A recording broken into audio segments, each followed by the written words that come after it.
여러분, 솔직히 여쭤보겠습니다.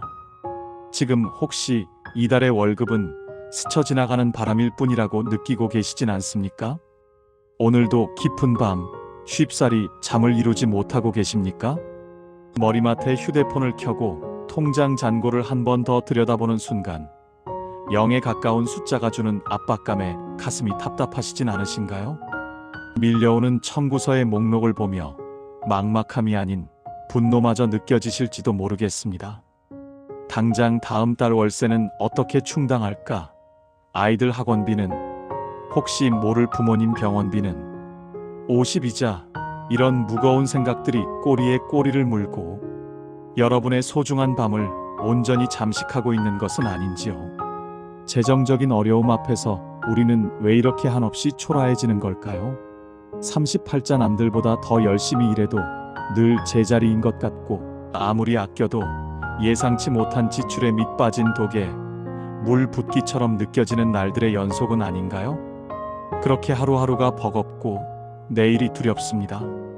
이런 어려움을 누구에게 말하기도 민망하고 간절히 기도해도 응답이 없는 것 같아 때로는 하나님마저 멀게 느껴지는 고독한 시간을 홀로 견디고 계실 것입니다. 여러분, 오늘 이 오디오북은 바로 이 절망의 지점에서 시작됩니다. 희망은 반드시 존재합니다. 오늘 우리는 이 재정적 절망의 한복판에서 단 3주, 즉 21일이라는 짧은 기간 만에 마음의 평안을 되찾고 이후 기적 같은 재정적 돌파구를 경험하기 시작한 한 분의 이야기를 만나보려 합니다. 그분은 바로 김민호 성도님입니다. 불과 3주 전 김민호 성도님의 상황은 끝이 보이지 않는 캄캄한 굴과 같았습니다. 아내가 병원 신세를 지면서 그가 감당해야 할 빚은 순식간에 5천만 원에 육박했습니다. 특히 그달은 보험료 납입일과 대출 이자 상환일이 몰리면서 당장 현금 잔고는 30만 원이 채 되지 않았습니다. 엎친 데 덮친 격으로 성도님이 오랫동안 기대했던 부업 계약마저 취소 통보를 받았습니다. 성도님은 절망감에 밤새 잠을 설쳤고 주저앉아 하나님께 이렇게 탄식했습니다. 하나님, 제가 10년 넘게 헌신했는데 왜 제게는 늘 벼랑 끝만 허락하십니까? 돈 때문에 가족을 지킬 힘마저 사라지는 것 같습니다. 재정의 압박은 한 가장의 신앙심마저 시험대에 올려놓았습니다. 그러나 놀랍게도 정확히 21일이 지난 후에 김민호 성도님에게는 눈에 띄는 변화가 있었습니다. 여전히 그의 빚 5천만 원은 그대로 남아 있었고 취소된 부업 계약도 돌아오지 않았습니다. 외부적인 재정 상황은 전혀 달라지지 않았습니다. 그럼에도 불구하고 성도님에게는 기적 같은 두 가지 내적 변화가 찾아왔습니다. 첫째, 돈을 생각할 때마다 찾아오던 숨막히는 공포가 사라졌습니다. 불안 대신 하나님이 공급자이심을 믿는 고요한 확신이 그를 붙잡았습니다. 둘째, 빚 때문에 피했던 아내와의 대화가 회복되었습니다. 돈 걱정 대신 서로의 건강과 하루의 감사함을 나누며 가정의 평화가 깃들기 시작했습니다. 그리고 이 내면의 안식이 자리 잡은 지 약 한 달 뒤, 성도님은 이전에는 상상도 못했던 방식으로 재정의 통로가 열리는 경험을 했습니다. 76자 오랫동안 연락이 끊겼던 지인으로부터 뜻밖의 사업 제안을 받았는데 그것이 안정적인 수입을 창출하는 핵심적인 기회가 된 것입니다. 도대체 그 3주, 21일이라는 기간 동안 김민호 성도님의 삶에는 무슨 일이 있었던 것일까요? 그는 돈을 더 벌기 위해 애쓰기보다 돈을 향한 염려를 내려놓고 오직 하나님만이 공급자이심을 인정하는 영적인 훈련을 시작했습니다. 오늘 이 오디오북은 김민호 성도님이 21일 동안 붙잡았던 성경적 원리와 그가 실제로 적용하여 재정적인 안식을 얻게 된 구체적인 3단계 훈련의 비결을 깊이 있게 파헤쳐 볼 것입니다. 여러분의 통장 잔고가 당장 변하지 않더라도 오늘 이 메시지를 통해 여러분의 마음과 영혼에는 반드시 재정적인 평안이 찾아올 것입니다. 그리고 그 평안이야말로 여러분의 물질적인 상황 전체를 변화시키는 가장 강력한 시작점이 될 것입니다. 우리가 매일의 불안 속에서 놓치고 있던 재정적인 안식을 되찾는 것이 궁핍함을 이기는 첫걸음입니다. 오늘 우리는 성경적 관점에서 재정의 진정한 주인을 인정하고 우리를 묶고 있던 불안의 쇠사슬을 끊어내는 법을 배울 것입니다. 이제 우리도 김민호 성도님처럼 재정의 불안으로부터 자유로워지는 21일의 여정을 함께 시작해 보시겠습니까? 김민호 성도님이 이 여정을 시작하기로 결심한 그날 밤, 그는 여전히 30만 원이 채 안 되는 통장 잔고와 5천만 원의 빚이라는 현실 앞에 서 있었습니다. 아무것도 달라지지 않았습니다. 숫자는 그대로였고 상황은 여전히 절망적이었습니다. 그러나 그는 한 가지를 바꾸기로 결심했습니다. 바로 생각하는 방식을 바꾸는 것이었습니다. 돈을 어떻게 마련할지 궁리하는 대신 염려 자체를 하나님께 맡기기로 한 것입니다. 여러분도 혹시 이런 경험이 있으신가요? 재정 문제를 해결하려고 밤새 궁리하고 이 방법 저 방법을 생각하다가 결국 더 깊은 불안 속으로 빠져들었던 적 말입니다.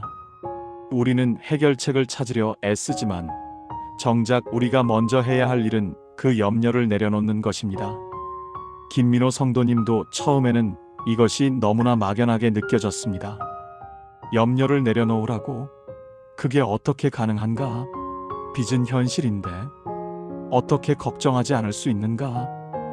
이런 질문들이 끊임없이 그를 괴롭혔습니다. 그때 그가 발견한 말씀이 바로 빌립보서 4장 6절과 7절이었습니다. 사도 바울은 이렇게 말합니다. 아무것도 염려하지 말고 다만 모든 일에 기도와 간구로 너희 구할 것을 감사함으로 하나님께 아뢰라. 그리하면 모든 지각에 뛰어난 하나님의 평강이 그리스도 예수 안에서 너희 마음과 생각을 지키시리라. 여러분, 이 말씀을 천천히 곱씹어 보십시오. 아무것도 염려하지 말라. 아무것도입니다. 재정도, 건강도, 자녀도, 미래도 그 어떤 것도 염려하지 말라고 하십니다. 이것은 무책임하게 아무 생각 없이 살라는 뜻이 아닙니다.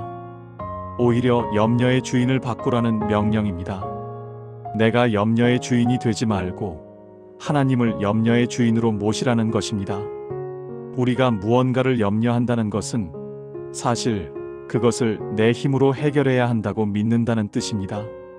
내가 어떻게든 해야 한다. 내가 책임져야 한다. 내가 방법을 찾아야 한다는 생각이 염려를 낳습니다. 그러나 성경은 우리에게 이렇게 말합니다. 너는 염려하지 말고 하나님께 맡겨라. 김민호 성도님은 이 말씀을 읽으면서 깨달았습니다. 자신이 지난 몇 년간 해왔던 것은 염려로 가득 찬 기도였다는 것을 말입니다. 기도는 했지만 기도하면서도 계속 걱정했습니다. 하나님께 맡긴다고 하면서도 실제로는 자신이 모든 것을 통제하려 했습니다. 그날 밤 그는 달랐습니다. 5천만 원의 빚을 종이에 적어 내려갔습니다. 30만 원의 잔고도 적었습니다. 그리고 그 종이를 하나님 앞에 펼쳐놓으며 이렇게 기도했습니다. 하나님, 이것은 제 것이 아니라 당신의 것입니다. 저는 이 문제를 해결할 능력이 없습니다. 당신께서 이 재정의 주인이십니다. 저는 오늘 밤 이 염려를 당신께 드립니다. 이것이 염려를 내려놓는 첫걸음이었습니다. 그런데 바울은 여기서 한 가지 더 중요한 원리를 가르쳐 줍니다. 감사함으로 아뢰라는 것입니다.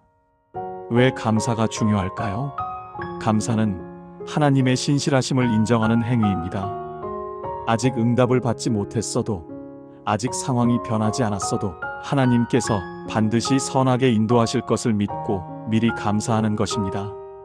이것이 믿음의 감사입니다. 김민호 성도님은 처음에 이 부분이 가장 어려웠다고 고백합니다. 5천만 원의 빚이 있는데 무엇을 감사하란 말인가? 그러나 그는 작은 것부터 감사하기 시작했습니다. 하나님, 오늘도 숨 쉴 수 있어서 감사합니다. 아내가 아파도 함께 있을 수 있어서 감사합니다. 30만 원이라도 통장에 남아 있어서 감사합니다. 이 어려움 속에서도 당신을 찾게 하시니 감사합니다.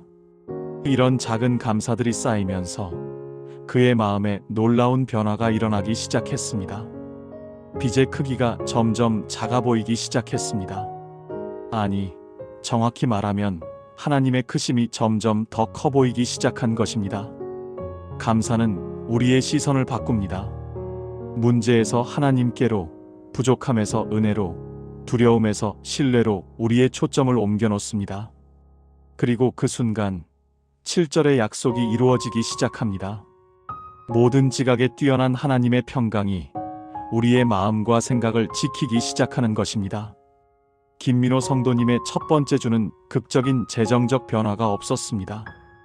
여전히 빚은 그대로였고 통장 잔고도 크게 늘지 않았습니다. 그러나 그의 내면에는 놀라운 일이 일어나고 있었습니다. 첫째 날 밤, 그는 처음으로 재정 걱정 없이 잠들었습니다. 완전히 편안하지는 않았지만 적어도 새벽 3시까지 뒤척이지는 않았습니다. 셋째 날, 그는 아내와 돈 이야기를 하면서 화를 내지 않았습니다. 오히려 우리 함께 하나님께 맡기자는 말을 할 수 있었습니다. 다섯째 날, 청구서를 받았을 때 예전처럼 가슴이 철렁하지 않았습니다. 여전히 부담스러웠지만 하나님께서 길을 여실 것이라는 평안이 그를 붙들었습니다. 일주일이 지났을 때 그는 이런 고백을 했습니다.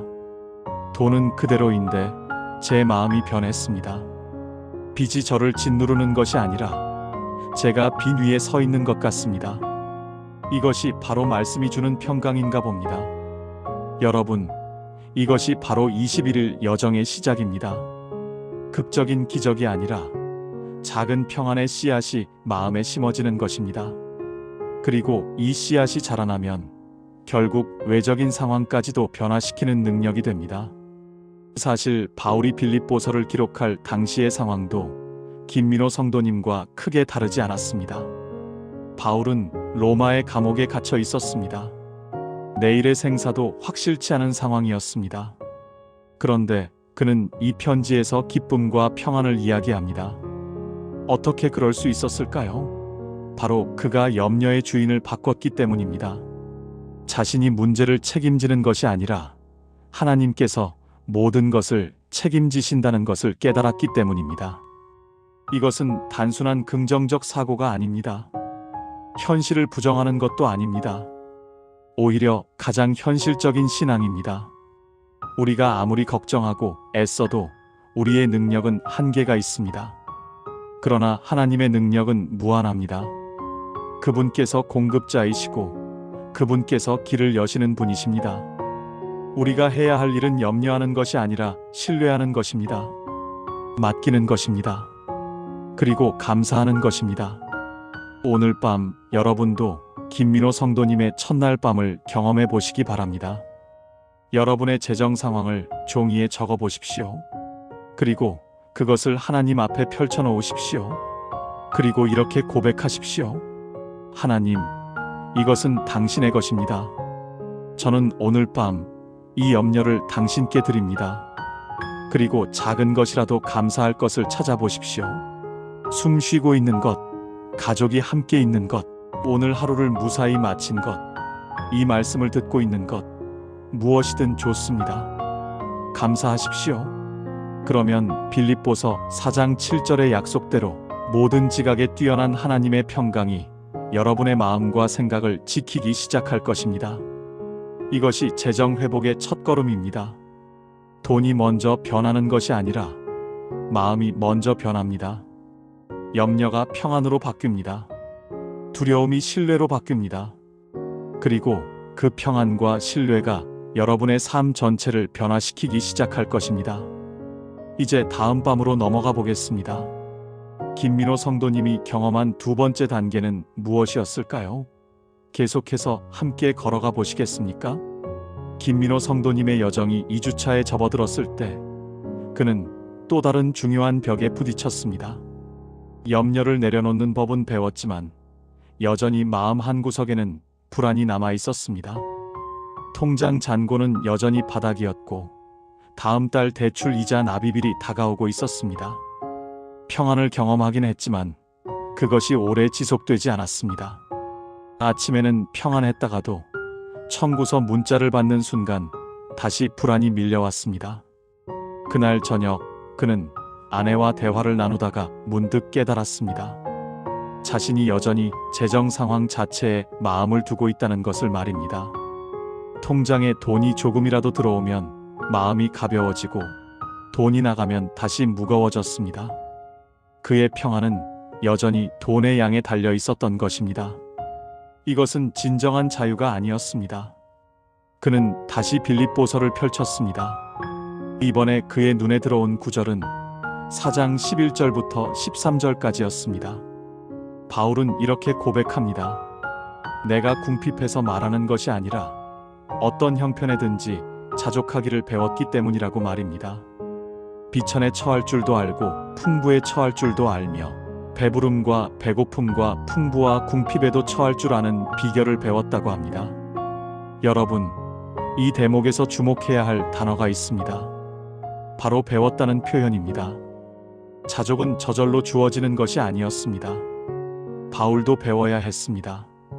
오랜 시간 훈련을 통해 얻게 된 것입니다. 그렇다면 자족이란 무엇일까요? 그것은 외부 상황에 상관없이 내면의 평안을 유지하는 능력입니다. 돈이 많을 때나 적을 때나, 건강할 때나, 아플 때나, 성공할 때나, 실패할 때나 흔들리지 않는 마음의 중심을 갖는 것입니다. 김민호 성도님은 이 구절을 읽으면서 자신에게 부족했던 것이 무엇인지 깨달았습니다. 그는 염려는 내려놓았지만 여전히 상황이 좋아지기를 기대하고 있었습니다. 통장 잔고가 늘어나기를, 빚이 줄어들기를, 새로운 수입이 생기기를 바랐습니다. 그의 소망은 여전히 환경의 변화에 있었던 것입니다. 그러나 바울이 말하는 자족은 달랐습니다. 환경이 변하지 않아도 괜찮다는 것입니다. 가난해도 풍족해도 그 어떤 상황에서도 하나님 안에서 만족할 수 있다는 것입니다. 이것이 진정한 자유였습니다. 재정 상황이 나를 지배하는 것이 아니라 내가 재정 상황 위에 서는 것입니다. 이 깨달음은 김민호 성도님의 기도를 바꾸어 놓았습니다. 그는 더 이상 빚을 갚게 해달라고만 기도하지 않았습니다. 대신 이렇게 기도하기 시작했습니다. 하나님, 빚이 있든 없든 당신 안에서 자족하게 해달라고 말입니다. 돈이 많든 적든 흔들리지 않는 평안을 달라고 구했습니다.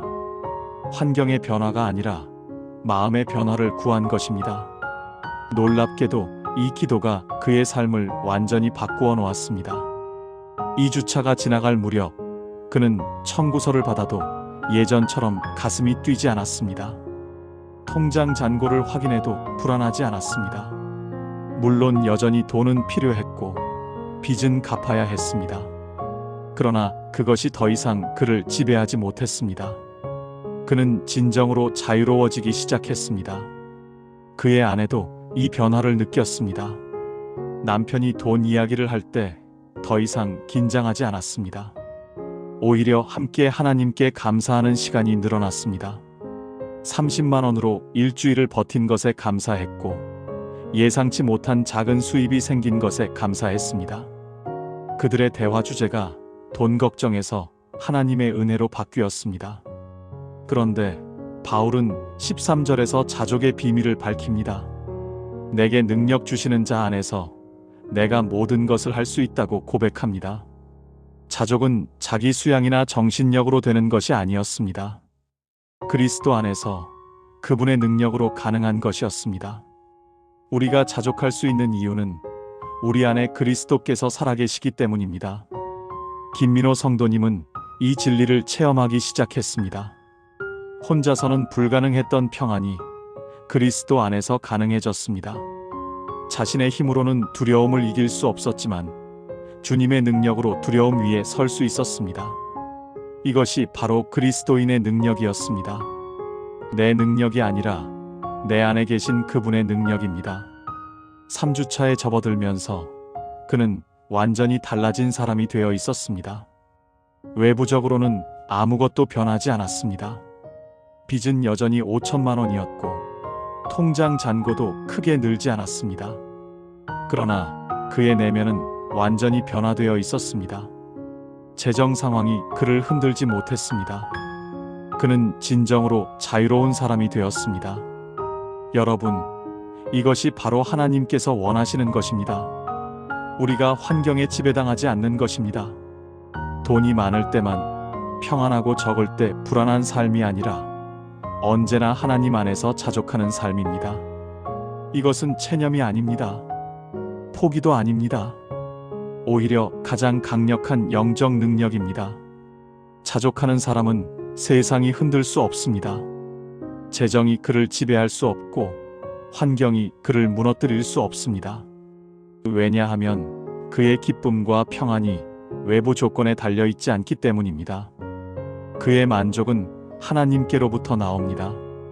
이것이 바울이 감옥에서도 기쁨을 노래할 수 있었던 비결입니다. 김민호 성도님의 이야기는 여기서 끝나지 않습니다. 놀랍게도 그가 이런 자족의 경지에 이르렀을 때 하나님께서는 실제적인 재정의 통로를 열어주셨습니다. 그가 더 이상 돈에 집착하지 않게 되었을 때 하나님께서 필요한 공급을 시작하신 것입니다. 이것은 우연이 아닙니다. 하나님께서는 우리가 진정으로 자유로워졌을 때 우리를 신뢰하고 복을 맡기십니다. 오늘 밤 여러분께 묻고 싶습니다. 여러분의 평안은 무엇에 달려 있습니까? 통장 잔고입니까? 월급 날짜입니까? 아니면 하나님이십니까? 만약 내일 당장 수입이 끊긴다면 여러분은 여전히 평안할 수 있습니까? 이것이 자족의 테스트입니다. 진정한 자족은 모든 것을 잃어도 하나님이 계시면 충분하다고 고백하는 것입니다. 김민호 성도님이 배운 것처럼 우리도 자족을 배울 수 있습니다. 그것은 하루아침에 이루어지지 않습니다. 훈련이 필요합니다. 매일 조금씩 하나님의 충분하심을 경험하며 자라가는 것입니다. 오늘도 한 걸음 더 나아가 보시겠습니까? 환경이 아닌 하나님 안에서 만족을 찾는 여정으로 말입니다. 김민호 성도님의 3주차는 그에게 가장 놀라운 주간이었습니다. 그는 이제 염려를 내려놓는 법도 알았고 자족하는 법도 배웠습니다. 그의 마음은 진정으로 평안했습니다. 그런데 바로 이 시점에 하나님께서는 그가 상상도 하지 못했던 방식으로 움직이기 시작하셨습니다. 3주차 월요일 아침, 그는 5년 전에 함께 일했던 동료로부터 전화를 받았습니다. 그동안 연락이 끊겼던 사람이었습니다. 그 동료는 새로운 프로젝트를 시작하는데 김민호 성도님의 도움이 필요하다고 했습니다. 급여는 그가 기대했던 것보다 훨씬 좋았습니다. 그러나 더 놀라운 것은 이 제안이 들어온 타이밍이었습니다. 정확히 그가 돈 때문에 더 이상 조급해하지 않게 된 바로 그 시점이었습니다. 수요일에는 또 다른 일이 일어났습니다. 아내가 병원비 청구서를 정리하다가 보험사에서 청구하지 않았던 항목들을 발견했습니다. 연락해보니 약 80만 원을 환급받을 수 있었습니다. 작은 금액이었지만 그들에게는 큰 숨통이었습니다. 무엇보다 이것이 우연이 아니라는 것을 그들은 알았습니다. 금요일에는 부모님께서 갑자기 용돈을 보내주셨습니다. 특별한 이유는 없었습니다. 그냥 마음에 자식들 생각이 나셨다고 하셨습니다. 김민호 성도님은 이 모든 것이 하나님의 손길임을 깨달았습니다. 하나님께서 여러 통로를 통해 필요를 채워주고 계셨던 것입니다. 그는 다시 빌립보서 4장을 펼쳤습니다. 이번에는 19절이 그의 눈에 들어왔습니다. 나의 하나님이 그리스도 예수 안에서 영광 가운데 그 풍성한 대로 너희 모든 쓸 것을 채우시리라는 약속이었습니다. 그는 이 말씀을 수없이 읽었지만 이제야 그 의미를 진정으로 이해하게 되었습니다. 여러분, 이 구절에는 세 가지 중요한 진리가 담겨 있습니다. 첫째, 공급의 주체는 나의 하나님이십니다. 우리의 능력이나 노력이 아닙니다. 하나님께서 친히 책임지고 공급하십니다. 둘째, 공급의 방식은 그 풍성한 대로입니다. 하나님께서는 부족한 대로가 아니라 풍성한 대로 채우십니다. 넘치도록 주십니다. 셋째, 공급의 범위는 뭐든 쓸 것입니다. 일부가 아니라 필요한 모든 것을 채워주십니다. 김민호 성도님은 지난 3주간의 여정을 돌아보며 깨달았습니다. 하나님께서는 처음부터 그의 필요를 아셨다는 것을 말입니다. 5천만 원의 빚도 30만 원의 잔고도 취소된 부업 계약도 모두 하나님께서 보고 계셨습니다. 그러나 하나님께서는 먼저 그의 마음을 다루셨습니다. 돈을 주시기 전에 평안을 주셨고 환경을 바꾸시기 전에 태도를 바꾸셨습니다. 이것이 하나님의 방식이었습니다. 우리가 원하는 것을 바로 주시는 것이 아니라 우리가 필요한 것을 먼저 주십니다. 우리는 돈이 필요하다고 생각하지만 하나님께서는 우리에게 먼저 평안이 필요하다는 것을 아십니다. 우리는 환경의 변화를 원하지만 하나님께서는 우리 마음의 변화를 먼저 원하십니다. 3주차가 끝나갈 무렵 김민호 성도님의 통장에는 조금씩 돈이 모이기 시작했습니다. 프로젝트 선급금, 보험 환급금, 부모님의 용돈, 그리고 아내가 시작한 작은 부업까지 여러 곳에서 수입이 생겼습니다. 금액 자체는 아직 빚을 다 갚을 만큼은 아니었지만 분명한 변화가 일어나고 있었습니다. 그런데 더 중요한 변화는 다른 곳에 있었습니다. 그는 이제 돈이 들어와도 예전처럼 흥분하지 않았고 돈이 나가도 불안해하지 않았습니다. 그의 마음은 하나님께 고정되어 있었습니다. 돈은 단지 하나님께서 사용하시는 도구일 뿐이었습니다. 진짜 공급자는 하나님이셨습니다. 그는 아내에게 이렇게 말했습니다. 지난 3주 동안 가장 큰 변화는 통장 잔고가 아니라 자신의 마음이라고 말입니다. 돈을 바라보던 눈이 하나님을 바라보는 눈으로 바뀌었다고 고백했습니다. 그리고 그 순간부터 하나님께서 실제로 필요를 채워주기 시작하셨다고 간증했습니다. 여러분, 이것이 바로 하나님의 공급 원리입니다. 하나님께서는 우리가 그분을 진정으로 신뢰할 때 공급하십니다. 우리가 돈을 의지할 때가 아니라 하나님을 의지할 때 그분께서는 돈을 보내주십니다. 우리가 환경을 붙들 때가 아니라 하나님을 붙들 때 그분께서는 환경을 바꾸어 주십니다. 바울이 빌립보 교회에 이 말씀을 쓴 것도 같은 맥락이었습니다. 빌립보 교회는 바울에게 헌금을 보냈습니다. 그들 자신도 넉넉하지 않았지만 선교사를 후원했습니다. 바울은 그들에게 약속합니다. 너희가 나를 도운 것처럼 하나님께서도 너희 모든 쓸 것을 채우실 것이라고 말입니다. 이것은 단순한 복을 받는 공식이 아닙니다. 하나님을 진정으로 섬기고 그분의 일을 우선순위에 둘 때 하나님께서 우리 삶을 책임지신다는 약속입니다. 빌립보 교회는 자신들의 필요보다 하나님의 일을 먼저 생각했고 하나님께서는 그들의 필요를 채우셨습니다. 김민호 성도님도 같은 원리를 경험했습니다. 그가 재정 걱정을 내려놓고 하나님을 먼저 구했을 때 하나님께서는 그의 재정을 책임지기 시작하셨습니다. 그가 자족을 배우고 환경에 흔들리지 않게 되었을 때 하나님께서는 그 환경을 바꾸어 주셨습니다.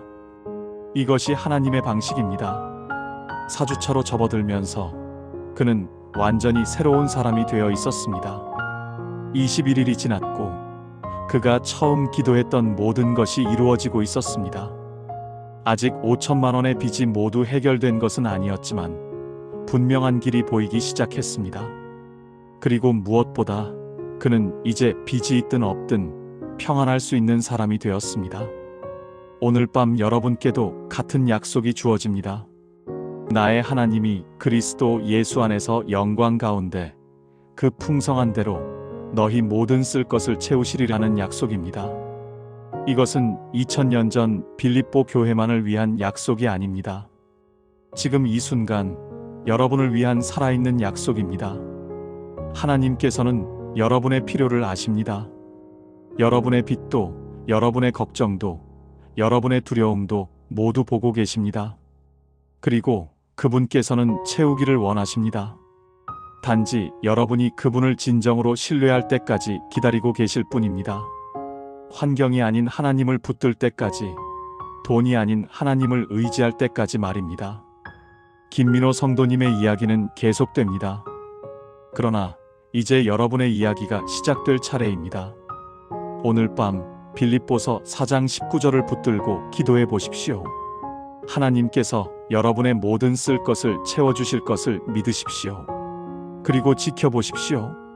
하나님께서 어떻게 일하시는지를 말입니다. 김민호 성도님의 사주차는 그에게 완전히 새로운 도전을 가져왔습니다. 재정적인 돌파구가 보이기 시작했지만 그는 또 다른 문제를 발견했습니다. 오랜 시간 재정 걱정 속에서 살아온 탓에 그의 생각 패턴 자체가 부정적으로 굳어져 있었던 것입니다. 좋은 일이 생겨도 곧 나쁜 일이 생길까봐 불안했고, 감사할 일이 있어도 오래가지 못할 거라는 생각이 먼저 들었습니다. 어느 날 저녁 아내가 그에게 이렇게 말했습니다. 당신은 웃는 법을 잊어버린 것 같다고 말입니다. 재정이 조금 나아지는데도 여전히 표정이 어둡다는 것이었습니다. 그 말을 듣고 그는 깜짝 놀랐습니다. 자신도 모르게 부정적인 사고에 젖어 있었던 것입니다. 마음은 평안해졌지만 생각의 습관은 여전히 과거에 머물러 있었습니다. 그날 밤 그는 빌립보서 4장 8절을 읽었습니다. 바울은 이렇게 권면합니다. 무엇에든지 참되고 경건하고 옳고 정결하고 사랑할 만하고 칭찬할 만한 것이 있거든 이것들을 생각하라고 말합니다.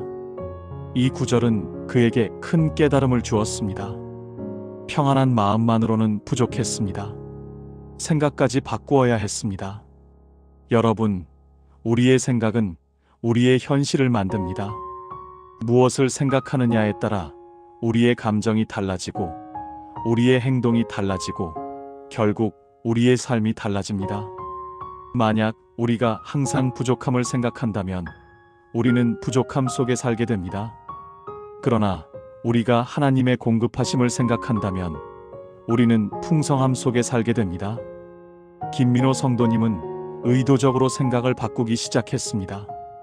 아침에 눈을 뜨면 가장 먼저 감사할 것을 생각했습니다. 오늘도 살아서 숨 쉬는 것, 따뜻한 잠자리, 사랑하는 가족, 이런 것들을 먼저 떠올렸습니다. 출근길에는 걱정거리 대신 하나님의 약속들을 묵상했습니다. 하나님께서 모든 쓸 것을 채우신다는 약속, 그분께서 함께 하신다는 약속을 되뇌었습니다. 처음에는 어색했습니다. 오랫동안 부정적으로 생각하는 것이 익숙했기 때문입니다. 그러나 며칠이 지나자 조금씩 변화가 느껴졌습니다. 예전 같았으면 짜증이 났을 작은 일들이 더 이상 그를 괴롭히지 않았습니다. 교통체증에 갇혀도 일이 잘 안 풀려도 그는 평온을 유지할 수 있었습니다. 생각이 바뀌니 감정도 바뀌었습니다. 더 놀라운 것은 주변 사람들의 반응이었습니다. 직장 동료들이 그에게 요즘 표정이 밝아졌다고 말했습니다. 무슨 좋은 일이 있느냐고 물었습니다. 그는 특별한 일이 생긴 것은 아니지만 생각하는 방식이 바뀌었다고 대답했습니다. 부족함보다 채워주심을 생각하고 걱정보다 감사를 선택하게 되었다고 말했습니다. 아내도 그 변화를 가장 크게 느꼈습니다. 남편이 집에 돌아올 때의 분위기가 완전히 달라졌습니다. 예전에는 피곤한 얼굴로 돌아와 한숨부터 쉬었는데 이제는 웃으면서 들어왔습니다. 저녁 식사 시간에도 예전처럼 무거운 침묵이 아니라 오늘 있었던 감사한 일들을 나누게 되었습니다. 바울은 같은 장 4절에서 또 이렇게 말합니다. 주 안에서 항상 기뻐하라. 내가 다시 말하노니 기뻐하라고 권면합니다. 기쁨은 단순한 감정이 아닙니다. 기쁨은 선택입니다. 환경이 좋아서 기뻐하는 것이 아니라 환경과 상관없이 주님 안에서 기뻐하는 것입니다. 김민호 성도님은 이 진리를 체험하기 시작했습니다. 그는 의도적으로 기쁨을 선택했습니다. 아침에 일어나서 기쁘다고 고백했습니다. 오늘도 하나님께서 함께 하시니 기쁘다고 선포했습니다. 처음에는 말뿐이었지만 점차 진짜 기쁨이 그의 마음에 차올랐습니다. 5주차에 접어들면서 그는 완전히 다른 사람이 되어 있었습니다. 겉으로 보기에도 표정이 밝아졌고 목소리에도 활력이 생겼습니다. 무엇보다 그의 눈빛이 달라졌습니다. 예전의 걱정과 두려움이 가득했던 눈이 아니라 소망과 기쁨이 담긴 눈이었습니다. 재정 상황도 계속 좋아지고 있었습니다. 프로젝트는 순조롭게 진행되었고 예상보다 빨리 수입이 들어왔습니다. 아내의 부업도 잘 되기 시작했습니다. 조금씩이지만 빚을 갚아나갈 수 있게 되었습니다. 그러나 김민호 성도님에게 가장 큰 변화는 돈이 아니었습니다. 바로 그의 생각과 태도가 완전히 바뀐 것이었습니다. 그는 이제 재정 상황을 보는 눈이 달라졌습니다. 예전에는 5천만 원의 빚만 보였는데 이제는 하나님의 공급하심을 보았습니다. 예전에는 부족함만 생각했는데 이제는 채워주심을 생각했습니다. 같은 상황인데 보는 관점이 180도 바뀐 것입니다. 여러분, 이것이 바로 생각의 능력입니다. 우리가 무엇을 생각하느냐가 우리의 현실을 결정합니다. 만약 여러분이 항상 걱정을 생각한다면 여러분의 삶은 걱정으로 가득할 것입니다. 그러나 여러분이 하나님의 선하심을 생각한다면 여러분의 삶은 감사로 가득할 것입니다. 바울이 감옥에서도 기쁨의 편지를 쓸 수 있었던 이유가 바로 여기에 있습니다. 그는 쇠사슬을 보지 않고 그리스도를 보았습니다. 감옥의 어둠을 생각하지 않고 복음의 빛을 생각했습니다. 현재의 고통이 아니라 미래의 영광을 바라보았습니다. 그의 생각이 그를 자유롭게 했습니다. 김민호 성도님도 같은 자유를 경험했습니다. 빚이라는 감옥에서 생각의 전환으로 자유를 얻었습니다. 재정 걱정이라는 쇠사슬에서 기쁨의 선택으로 풀려났습니다. 그리고 이 내적인 자유가 결국 외적인 변화로 이어지고 있었습니다.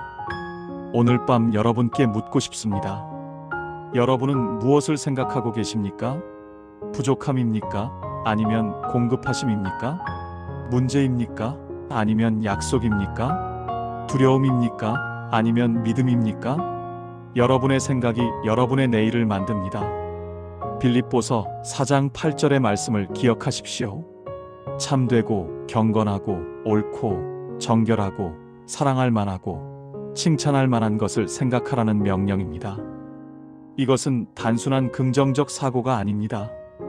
하나님의 성품과 약속에 우리의 생각을 고정시키는 것입니다. 김민호 성도님의 여정은 이제 거의 끝나가고 있습니다. 21일이 지났고 그는 완전히 새로운 사람이 되었습니다. 그러나 그의 이야기가 주는 교훈은 계속됩니다. 생각을 바꾸면 삶이 바뀝니다. 기쁨을 선택하면 평안이 따라옵니다. 그리고 하나님께 초점을 맞추면 하나님께서 모든 것을 책임지십니다. 김민호 성도님의 6주차는 그에게 예상치 못한 도전을 가져왔습니다. 이제 그는 염려에서 벗어났고 자족을 배웠으며 하나님의 공급을 경험했고 생각도 바뀌었습니다. 그런데 어느 날 교회에서 그는 자신과 비슷한 상황에 있는 다른 성도를 만났습니다. 그 성도는 실직 후 몇 달째 재정적으로 심각한 어려움을 겪고 있었습니다. 처음에 김민호 성도님은 조심스러웠습니다. 자신도 아직 빚을 다 갚지 못했고 여유가 많은 것도 아니었습니다. 그러나 그날 밤 그는 빌립보서 4장 14절부터 18절까지를 읽게 되었습니다. 바울은 빌립보 교회가 자신의 괴로움에 함께 참여해 준 것을 감사합니다. 그들이 넉넉하지 않았지만 여러 번 헌금을 보내준 것을 기억하며 이것이 하나님께 향기로운 제물이라고 말합니다. 이 구절은 그에게 새로운 깨달음을 주었습니다. 받기만 하는 것이 아니라 나누는 것도 축복이라는 것을 말입니다. 자신이 넉넉해서 나누는 것이 아니라 하나님의 은혜를 경험했기에 나누는 것입니다. 완전히 빚을 다 갚은 후에 나누는 것이 아니라 지금 이 순간에도 나눌 수 있다는 것을 깨달았습니다. 그는 아내와 상의했습니다. 우리도 누군가를 도울 수 있지 않겠느냐고 물었습니다. 아내는 처음에 놀랐습니다. 우리도 아직 어려운데 남을 도울 여유가 있느냐고 반문했습니다. 그러나 남편의 진지한 표정을 보며 그녀도 마음이 움직였습니다. 함께 기도한 후에 그들은 작은 금액이지만 그 성도를 돕기로 결정했습니다. 다음 주일 김민호 성도님은 그 성도를 찾아가 봉투를 건넸습니다. 큰 돈은 아니었지만 그의 진심이 담긴 것이었습니다. 그 성도는 눈물을 흘렸습니다. 금액보다 더 큰 위로는 자신의 고통을 이해하는 사람이 있다는 것이었습니다.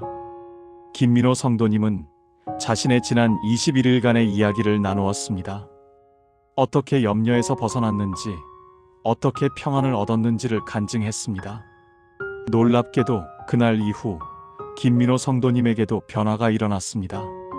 나누고 난 후에 오히려 마음이 더 풍성해졌습니다. 줄어들 것 같았는데 더 채워지는 느낌이었습니다.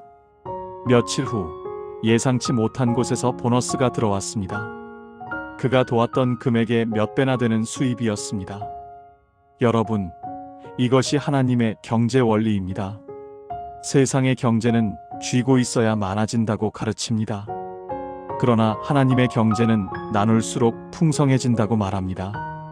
움켜쥐면 썩지만 흘려보내면 흐르는 강물처럼 계속 새로운 것이 채워집니다. 김민호 성도님은 이 원리를 더 깊이 적용하기 시작했습니다. 그는 매달 수입의 일부를 의도적으로 나누기로 결심했습니다. 교회 헌금은 물론이고 어려운 이웃을 돕는 일에도 동참했습니다. 자신이 넉넉해서가 아니라 하나님께서 넉넉하게 하실 것을 믿었기 때문입니다. 더 놀라운 것은 나누기 시작하면서 그의 재정이 오히려 더 안정되었다는 것입니다. 빚은 계획보다 빠르게 갚아지기 시작했습니다. 예상치 못한 수입이 계속 생겼습니다. 지출은 줄어들고 수입은 늘어났습니다.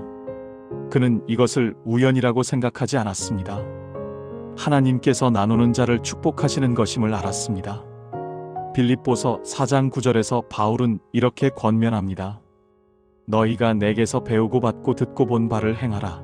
그리하면 평강의 하나님이 너희와 함께 계시리라고 약속합니다. 듣기만 하는 것이 아니라 행해야 한다는 것입니다.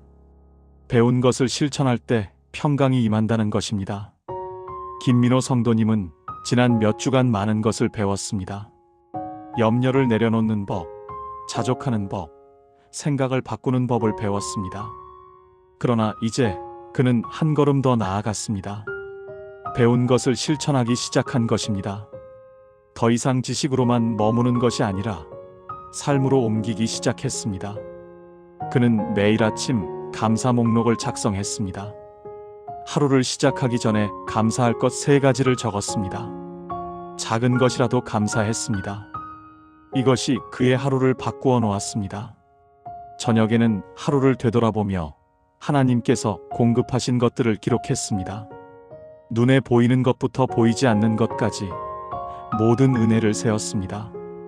또한 그는 주변 사람들과 자신의 간증을 나누기 시작했습니다. 직장 동료들에게, 교회 성도들에게, 심지어 가족들에게도 자신이 경험한 변화를 이야기했습니다.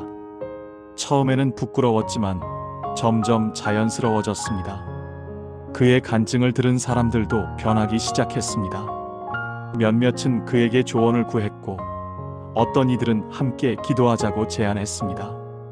7주차가 되었을 때 김민호 성도님의 삶은 완전히 달라져 있었습니다.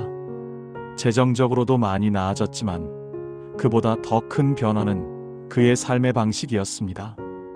그는 이제 재정을 대하는 태도가 완전히 바뀌었습니다. 돈은 쥐고 있는 것이 아니라 흘려보내는 것, 움켜쥐는 것이 아니라 관리하는 것임을 배웠습니다. 아내도 남편의 변화를 보며 함께 성장했습니다. 그들은 이제 돈 때문에 다투지 않았습니다. 오히려 어떻게 하나님의 뜻대로 사용할지를 의논했습니다.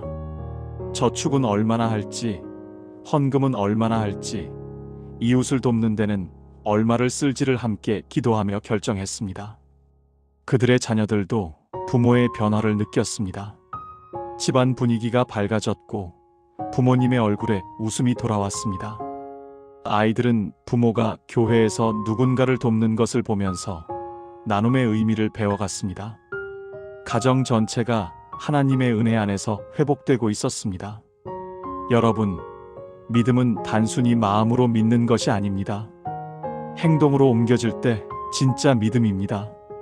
김민호 성도님이 경험한 변화는 그가 실천했기 때문입니다. 염려를 내려놓겠다고 결심만 한 것이 아니라 실제로 하나님께 맡겼습니다. 자족하겠다고 다짐만 한 것이 아니라 실제로 환경에 흔들리지 않는 연습을 했습니다. 오늘 밤 여러분께 묻고 싶습니다. 여러분은 배운 것을 실천하고 계십니까? 말씀을 듣기만 하고 있습니까? 아니면 행하고 있습니까? 변화를 원하기만 합니까? 아니면 변화를 만들어가고 있습니까? 실천이 없는 믿음은 죽은 믿음입니다. 김민호 성도님의 이야기는 이제 마지막을 향해 가고 있습니다. 21일이 지났고 그는 완전히 새로운 사람이 되었습니다. 그러나 그의 여정은 끝난 것이 아니라 새로운 시작입니다. 배운 것을 계속 실천하며 나눔의 축복을 경험하며 하나님의 신실하심을 날마다 증거하는 삶이 펼쳐지고 있습니다. 김민호 성도님이 21일을 넘어서면서 그는 새로운 질문과 마주했습니다. 이제 평안을 얻었는데 이것을 어떻게 지켜갈 것인가 하는 문제였습니다. 그는 지난 몇 주간의 변화가 일시적인 감정이 아니라 지속되기를 원했습니다. 좋을 때만 평안하고 다시 어려움이 오면 흔들리는 그런 신앙이 아니라 어떤 상황에서도 견고한 믿음을 갖고 싶었습니다. 어느 날 그는 빌립보서 4장 5절을 묵상하게 되었습니다. 바울은 너희 관용을 모든 사람에게 알게 하라. 주께서 가까우시니라고 말합니다. 여기서 관용이라는 단어는 단순히 참는 것이 아니라 온유하고 너그러운 마음을 의미합니다. 그리고 그 이유는 주께서 가까이 계시기 때문이라고 합니다. 김민호 성도님은 이 구절에서 중요한 통찰을 얻었습니다. 평안을 지키는 비결은 주님의 임재를 의식하며 사는 것이라는 깨달음이었습니다. 주님께서 가까이 계시다는 것을 알 때 우리는 조급해하지 않을 수 있습니다. 주님께서 함께 하신다는 것을 믿을 때 우리는 상황에 휘둘리지 않을 수 있습니다.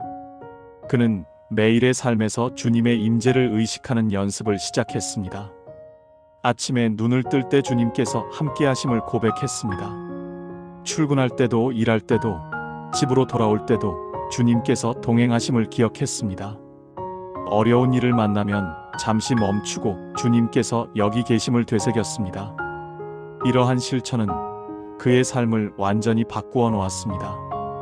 예전 같았으면 불같이 화를 냈을 상황에서도 평정심을 유지할 수 있었습니다. 고객이 불평을 해도 동료가 실수를 해도 그는 온유하게 대응할 수 있었습니다. 주님께서 보고 계시다는 것을 알았기 때문입니다. 주님께서 함께 계시니 두려워할 것이 없었습니다. 그의 아내도 이 변화를 배웠습니다.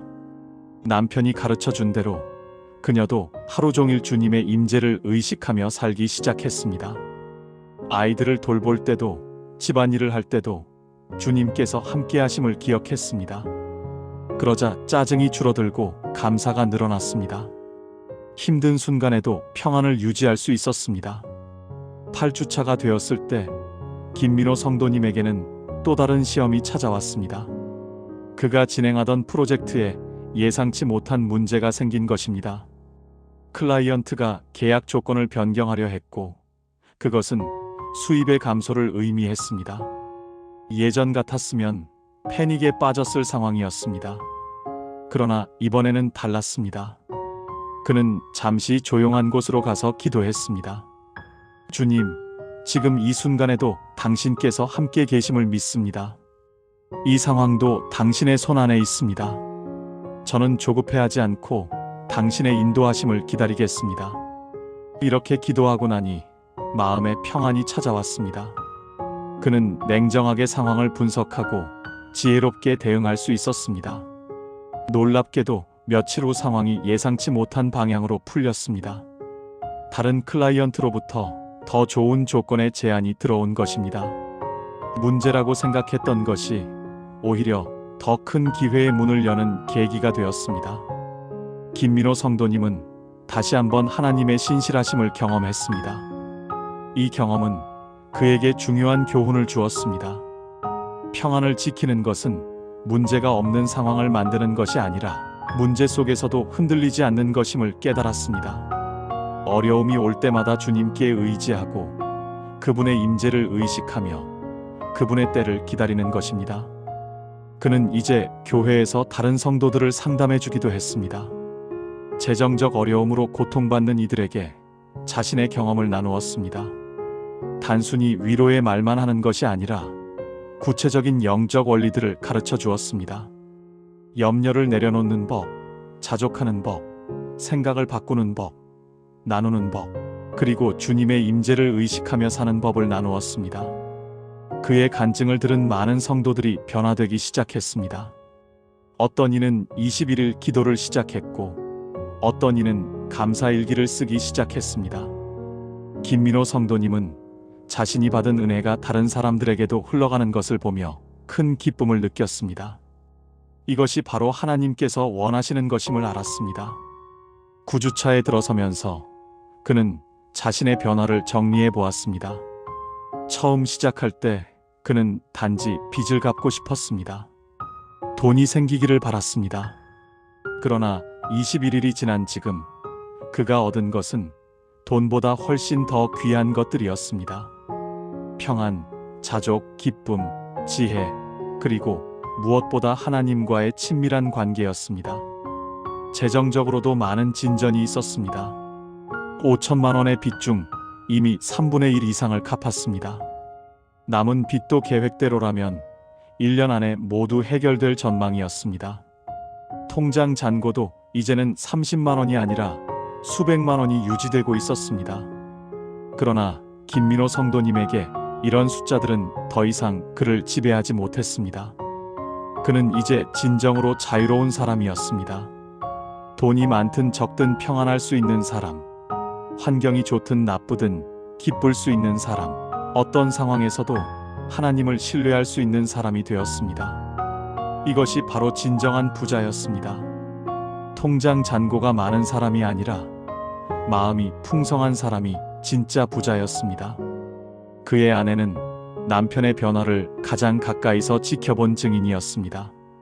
그녀는 친구들에게 이렇게 말하곤 했습니다. 남편이 완전히 다른 사람이 되었다고. 예전에는 돈 때문에 항상 어두웠는데 이제는 빛이 난다고 말입니다. 그리고 그 빛은 가정 전체를 밝히고 있었습니다. 자녀들도 부모의 변화를 통해 신앙을 배웠습니다. 아이들은 부모가 어려움 속에서도 하나님을 신뢰하는 모습을 보았습니다. 감사하며 사는 모습을 보았습니다. 나누며 사는 모습을 보았습니다. 이것이 자녀들에게는 어떤 교육보다 강력한 신앙 교육이었습니다. 여러분, 김민호 성도님의 이야기는 특별한 사람의 특별한 이야기가 아닙니다. 이것은 하나님의 말씀을 붙들고 순종하는 모든 사람이 경험할 수 있는 축복입니다. 빌립보서 4장의 약속은 2000년 전에도 유효했고 지금도 유효하며 앞으로도 영원히 유효할 것입니다. 평안을 지키는 비결은 무엇입니까? 주님께서 가까이 계심을 기억하는 것입니다. 어려움이 와도 문제가 생겨도 주님께서 함께 하신다는 것을 아는 것입니다. 그분께서 보고 계시고 그분께서 일하고 계시며 그분께서 끝까지 책임지실 것을 믿는 것입니다. 오늘 밤 여러분께서도 주님의 임재를 의식하며 살아보시기 바랍니다. 아침에 눈을 뜰 때, 일상을 살아갈 때, 어려움을 만날 때 주님께서 함께 하심을 기억하십시오. 그러면 여러분도 김민호 성도님처럼 흔들리지 않는 평안을 경험하게 될 것입니다. 김민호 성도님이 처음 21일 여정을 시작한 지 이제 3개월이 지났습니다. 그는 더 이상 예전의 그 사람이 아니었습니다. 재정적으로도 놀라운 회복이 있었지만 그보다 더 큰 변화는 그의 인격과 신앙이었습니다. 그는 진정으로 새로운 피조물이 되어 있었습니다. 4개월째 되던 어느 날 그는 빚을 모두 갚았습니다. 5천만 원이라는 큰 빚이었지만 하나님께서 여러 통로를 통해 공급하시면서 예상보다 훨씬 빨리 해결되었습니다. 마지막 대출금을 갚는 순간 아내와 함께 눈물을 흘렸습니다. 기쁨의 눈물이었고 감사의 눈물이었습니다. 그러나 흥미로운 점은 빚을 다 갚았을 때 그가 느낀 감정이었습니다. 예전 같았으면 엄청난 해방감과 흥분을 느꼈을 것입니다. 그러나 이번에는 달랐습니다. 조용한 감사와 평온한 기쁨이었습니다. 왜냐하면 그는 이미 몇 달 전부터 마음의 자유를 얻었기 때문입니다. 빚이 있을 때도 평안했기에 빚이 없어진 지금도 그저 감사할 뿐이었습니다. 그날 저녁 그는 빌립보서 4장 전체를 다시 읽었습니다. 1절부터 23절까지 천천히 묵상했습니다. 이 짧은 한 장 안에 얼마나 많은 보물이 숨어 있었는지 이제야 온전히 이해할 수 있었습니다. 주 안에서 기쁨, 관용, 기도, 감사, 평강, 생각의 전환, 자족, 능력, 공급하심, 모든 것이 이 한 장에 담겨 있었습니다. 김민호 성도님은 이제 자신의 경험을 정리하여 다른 이들을 돕기 시작했습니다. 교회에서 재정 회복을 위한 소그룹을 이끌게 되었습니다. 그는 빌립보서 4장을 교재로 삼아 매주 한 구절씩 깊이 나누었습니다. 그의 소그룹에는 재정적 어려움을 겪는 많은 성도들이 모였습니다. 놀랍게도 소그룹에 참여한 성도들도 하나하나 변화되기 시작했습니다. 어떤 이는 염려에서 벗어났고 어떤 이는 자족을 배웠으며 어떤 이는 하나님의 공급을 체험했습니다. 김민호 성도님의 간증이 단순한 이야기가 아니라 실제로 적용 가능한 원리임이 증명되었습니다. 그는 소그룹에서 이렇게 가르쳤습니다. 재정 문제의 근본 원인은 돈이 부족한 것이 아니라 하나님을 신뢰하지 못하는 것이라고 말입니다. 돈이 많아도 불안한 사람이 있고 돈이 적어도 평안한 사람이 있는 이유는 그들이 무엇을 의지하느냐에 달려 있다고 설명했습니다. 그는 또한 21일의 중요성을 강조했습니다. 습관이 바뀌려면 최소한 21일이 필요하다고, 그 기간 동안 말씀을 붙들고 꾸준히 실천해야 한다고 가르쳤습니다. 하루 이틀의 결심이 아니라 21일간의 지속적인 순종이 삶을 바꾼다고 강조했습니다. 그의 가정도 완전히 회복되었습니다. 아내는 이제 건강도 많이 좋아졌습니다. 재정 걱정에서 벗어나니 스트레스가 줄어들고 그것이 건강에도 좋은 영향을 미쳤습니다. 부부 관계도 그 어느 때보다 좋아졌습니다. 돈 때문에 다투던 시간들이 이제는 함께 기도하고 감사하는 시간으로 바뀌었습니다. 자녀들도 부모의 변화를 통해 큰 유익을 얻었습니다. 큰아이는 부모가 어려움을 극복하는 과정을 지켜보며 신앙이 자랐습니다. 작은아이는 부모가 항상 감사하며 사는 모습을 보고 자라면서 자연스럽게 감사하는 아이가 되었습니다.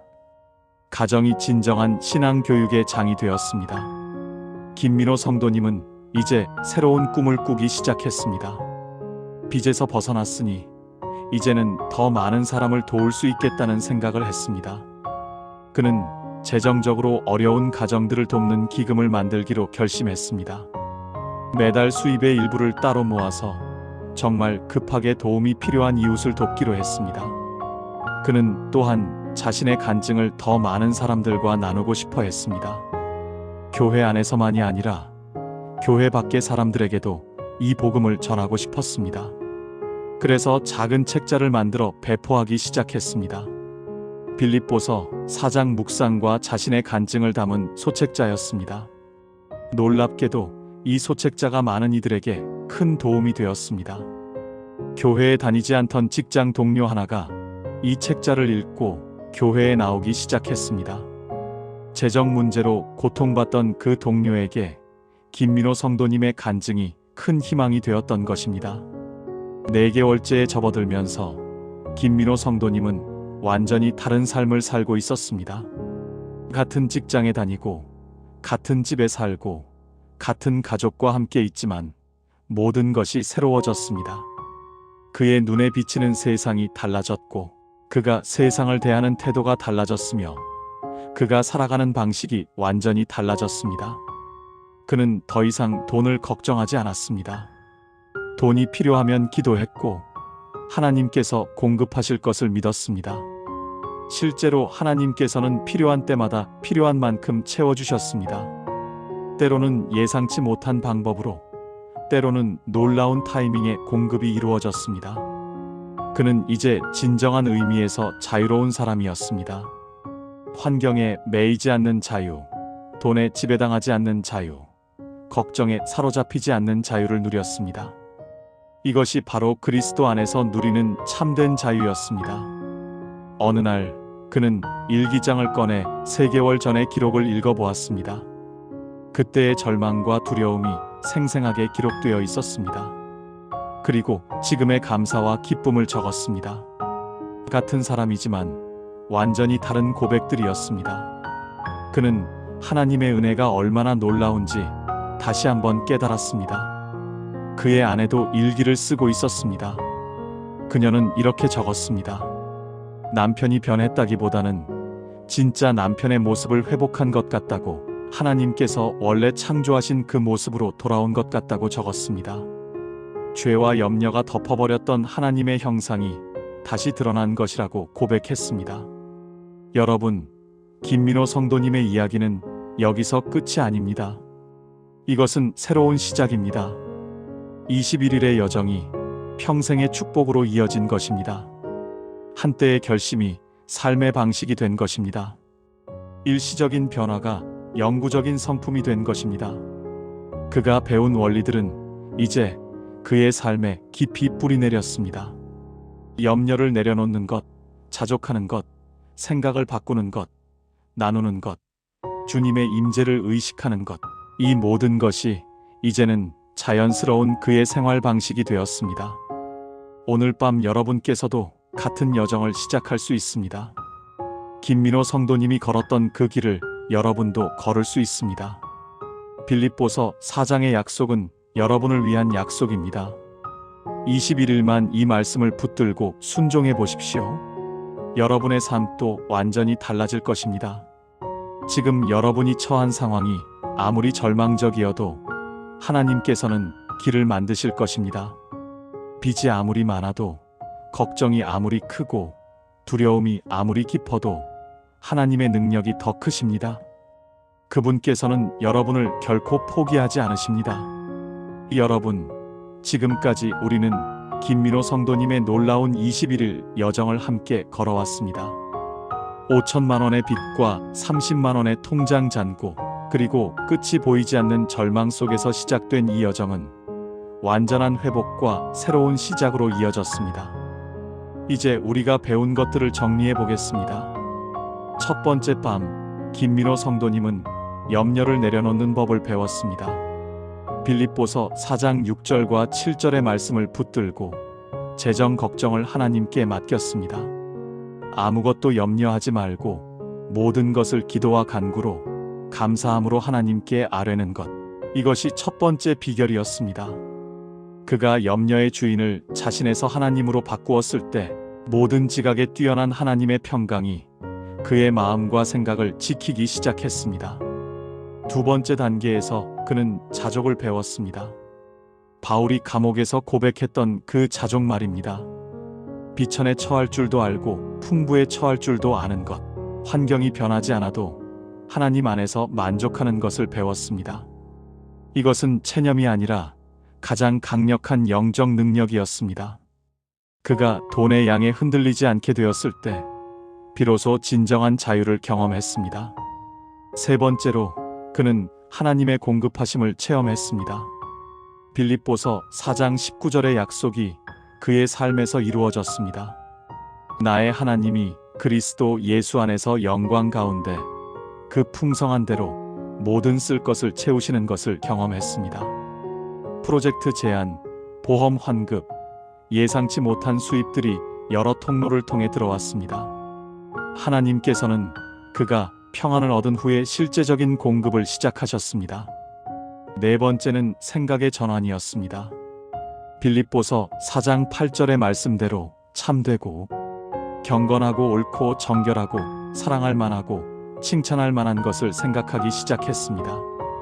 부족함 대신 채워주심을, 문제 대신 약속을, 두려움 대신 믿음을 생각했습니다.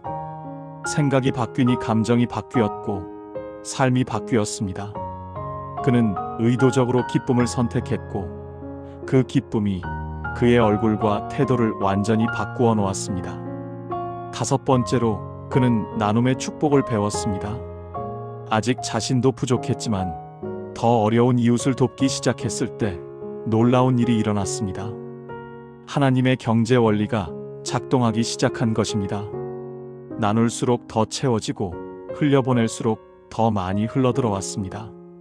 그는 받는 것보다 주는 것이 더 큰 복임을 깨달았습니다. 여섯 번째는 주님의 임재를 의식하며 사는 것이었습니다. 빌립보서 4장 5절의 말씀처럼 주께서 가까이 계심을 항상 기억했습니다. 매 순간 주님께서 함께 하신다는 것을 의식하며 살았습니다. 그러자 어떤 상황에서도 평정심을 유지할 수 있었고 어려움 속에서도 온유함을 잃지 않았습니다. 일곱 번째로 그는 완전한 회복과 새로운 시작을 경험했습니다. 21일의 여정이 3개월의 기적으로 이어졌고 5천만 원의 빚이 모두 해결되었습니다. 그러나 더 큰 회복은 재정이 아니라 그의 인격과 신앙이었습니다.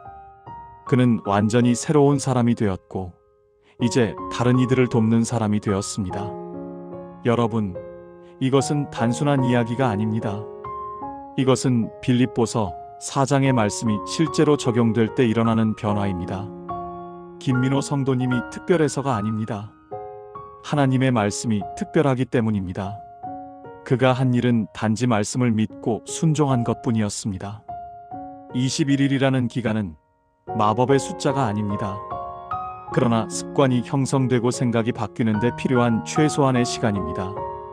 김민호 성도님은 21일 동안 매일 이 말씀들을 묵상하고 실천하고 순종했습니다. 하루 이틀이 아니라 21일간 꾸준히 지속했기에 그의 삶이 바뀐 것입니다. 지금 이 순간 여러분도 같은 여정을 시작할 수 있습니다. 여러분의 통장 잔고가 얼마든, 여러분의 빚이 얼마든, 여러분의 상황이 얼마나 절망적이든 상관없습니다.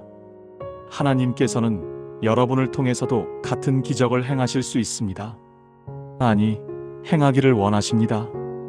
오늘 밤부터 21일 동안 빌립보서 4장을 붙들고 사시기 바랍니다. 매일 밤 잠들기 전에 이 말씀을 묵상하십시오. 아침에 일어나서도 이 말씀을 고백하십시오. 하루 종일 이 말씀이 여러분의 마음에 새겨지도록 하십시오. 첫째 날에는 염려를 내려놓으십시오. 여러분의 재정 상황을 종이에 적어서 하나님 앞에 펼쳐놓고 맡기십시오. 둘째 날부터는 자족을 연습하십시오. 환경에 흔들리지 않는 평안을 구하십시오. 셋째 날부터는 하나님의 공급하심을 기대하십시오. 넷째 날부터는 생각을 의도적으로 바꾸십시오. 감사할 것, 칭찬할 것, 사랑할 만한 것을 생각하십시오. 일주일이 지나면 작은 변화가 느껴질 것입니다. 2주가 지나면 마음이 훨씬 가벼워질 것입니다. 3주가 지나면 완전히 다른 사람이 되어 있을 것입니다.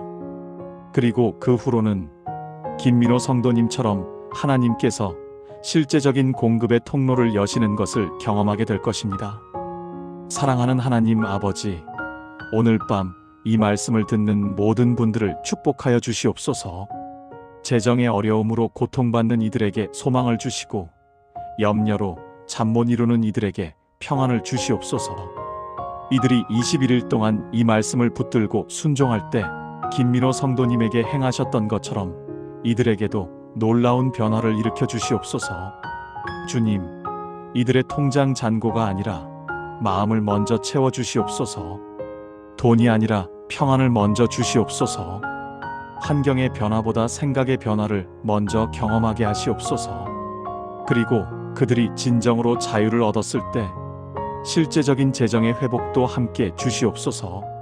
주님, 이들이 염려를 내려놓고 자족을 배우고 생각을 바꾸고 나눔을 실천하고 주님의 임재를 의식하며 살게 하시옵소서. 21일의 여정이 평생의 축복으로 이어지게 하시고 일시적인 변화가 영구적인 성품이 되게 하시옵소서. 하나님, 당신의 약속은 신실합니다. 당신께서는 우리의 모든 쓸 것을 채우신다고 약속하셨습니다. 그 약속을 붙드는 이들에게 반드시 이루어 주시옵소서. 예수님의 이름으로 기도합니다. 아멘. 여러분, 오늘 이 말씀이 여러분의 마음에 소망을 주셨나요? 하나님께서 여러분의 재정도 책임지실 것을 믿으시나요? 그렇다면 댓글에 아멘으로 고백해 주십시오. 여러분의 고백이 또 다른 누군가에게 큰 힘이 됩니다. 여러분의 믿음의 선포가 더 많은 이들에게 희망을 전하는 통로가 됩니다. 오늘 밤부터 여러분의 21일 여정이 시작됩니다. 김민호 성도님이 걸었던 그 길을 여러분도 걸어가게 될 것입니다. 염려에서 평안으로, 부족함에서 풍성함으로, 절망에서 소망으로 나아가는 축복의 여정입니다. 하나님께서 여러분과 함께 하십니다. 그분께서 여러분의 밤을 지키시고 아침을 여시며 하루하루를 인도하실 것입니다. 그분께서 여러분의 모든 쓸 것을 채우시고 여러분의 마음과 생각을 지키실 것입니다. 평안히 주무시고 내일 아침 새로운 소망으로 깨어나십시오. 여러분의 21일 여정에 하나님의 크신 은혜와 축복이 넘치기를 기도합니다. 하나님께서 여러분을 사랑하십니다. 굿나잇. 그리고 하나님의 평강이 여러분과 함께하기를 축복합니다. 마무리 기도문. 사랑하는 하나님 아버지, 오늘 밤도 재정의 무거운 짐을 지고 이 자리까지 온 당신의 자녀들을 불쌍히 여겨주시옵소서. 통장 잔고를 보며 한숨 쉬는 이들에게 청구서를 받으며 가슴 졸이는 이들에게, 빚 때문에 잠 못 이루는 이들에게 지금 이 순간 당신의 평안을 부어주시옵소서. 주님, 이들이 오늘 밤부터 21일 동안 빌립보서 4장의 말씀을 붙들게 하시옵소서. 염려를 내려놓고 당신께 맡기는 법을 배우게 하시고 환경이 아닌 당신 안에서 자족하는 법을 깨닫게 하시옵소서. 부족함 대신 채워주심을 보게 하시고 두려움 대신 믿음으로 채워주시옵소서. 주님, 이들의 생각을 바꾸어 주시옵소서. 문제만 보던 눈이 약속을 보게 하시고 걱정으로 가득했던 마음이 감사로 넘치게 하시옵소서. 받기만 하던 손이 나누는 손이 되게 하시고 쥐고 있던 주먹이 펼쳐지는 손바닥이 되게 하시옵소서. 하나님, 당신께서는 우리의 모든 쓸 것을 채우신다고 약속하셨습니다. 그 약속이 헛되지 않음을 이들이 경험하게 하시옵소서. 김민호 성도님에게 행하신 것처럼 이들에게도 놀라운 공급의 기적을 보여주시옵소서. 주님, 이들이 21일 후에는 완전히 새로운 사람이 되어 있게 하시옵소서. 돈 때문에 흔들리지 않는 평안을 얻게 하시고 환경 때문에 무너지지 않는 믿음을 갖게 하시옵소서. 그리고 그 평안과 믿음이 실제적인 재정 회복으로 이어지게 하시옵소서. 하나님, 지금 이 순간에도 당신께서는 이들을 위해 길을 예비하고 계심을 믿습니다. 보이지 않는 곳에서 당신께서 일하고 계심을 믿습니다. 이들이 잠든 사이에도 당신께서는 깨어 계시고 이들이 염려할 때도 당신께서는 이미 준비하고 계심을 믿습니다. 주님, 오늘 밤부터 이들의 밤을 지켜주시옵소서. 재정 걱정으로 뒤척이지 않게 하시고 평안 가운데 단잠을 주시옵소서. 내일 아침 새로운 소망으로 눈뜨게 하시고 하루하루 당신의 신실하심을 경험하게 하시옵소서. 21일의 여정이 평생의 축복이 되게 하시고 일시적인 변화가 영구적인 성품이 되게 하시옵소서. 이들이 받은 은혜가 다른 이들에게도 흘러가게 하시고 이들의 간증이 더 많은 생명을 살리는 통로가 되게 하시옵소서. 모든 영광을 하나님께 돌리며 예수 그리스도의 이름으로 기도합니다. 아멘.